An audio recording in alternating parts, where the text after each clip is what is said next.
What's going on, guys? Trev back again, here to bring you another video. This one will be doing a video review for Revolution Season 1, Episode 3, which is called No Quarter. It aired yesterday on NBC. And if you guys have been watching my reviews and following with my Revolution reviews, last week I was thinking after Episode 2 of possibly dropping the show.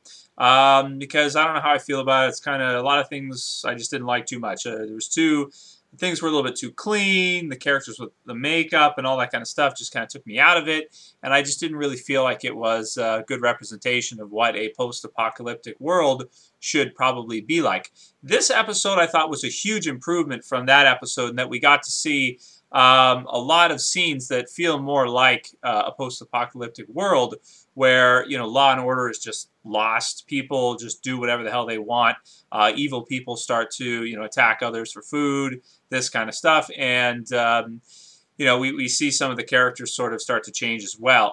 Probably the most interesting part of this episode is the character development for Miles, who is probably the coolest character in the show, in my opinion. The flashbacks in this episode sort of show that he, at the beginning, was way more badass than Monroe was. That he was the first one to sort of flip the switch and kind of become that, version of himself past, you know, the apocalypse and everything that happened with that. And we see him actually kill those two guys in cold blood. Now, they had killed others before that, murdered, and were beating the snot out of that one guy, so it was justified. But at the same time, Monroe, who is the bad guy, or the, you know, soon to be thought of as a bad guy, as we see more scenes with him and all that kind of stuff, sort of the big bad in that TV show, was kind of trying to talk him out of it. It seemed like he's like, "What are you doing? You know, like, you can't do that. You can't just kill him. You can't just shoot him." And he does, and I think that that's very interesting for me. Definitely makes the show feel a lot more realistic for me just to see that kind of action, as well as some really cool scenes we get to see where they start to use the rebels start to use the sniper rifle, and is just pounding those guys. I thought that was kind of a cool little scene there where he's shooting them down and they're trying to get inside and the guy's just sending in guys, and, the commanding officer's constantly sending in guys to try to have him run out of ammo so that they can eventually get in. There was a couple other things too in the episode that were pretty cool.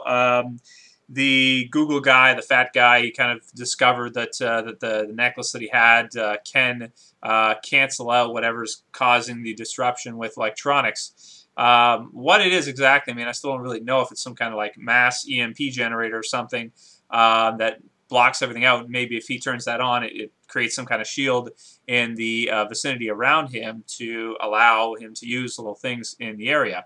It still wouldn't work. Even if a person could build a computer, you still couldn't send messages over the internet on a computer. So that lady who from before, it still doesn't make sense. You know, just because their computer, she's got a CPU or whatever, doesn't matter. That has no effect on whether or not the internet's working and she could send messages, across distance. She can. It's really that simple. We probably won't see her again. So then again, we get to meet some other cool characters from the Resistance and a little bit more time with General Monroe as well as Miles. So, I am liking the show a little bit more now. I'm going to stick with it a little bit longer. A lot of people say, Trav, maybe you're judging it too quick. You're not giving it enough time. And yeah, I probably agree with that. After 2 episodes, it's probably not enough. And I think you're right. And I'm probably going to keep doing the reviews, stay on with the show, definitely watch it for a while. And I did like this episode a lot better. So I'm going to give it an 8 out of 10. I think it's worth watching. The series so far is pretty worth watching. It's not perfect by any means, but I think this episode was a slight improvement over last, and Miles is really cool.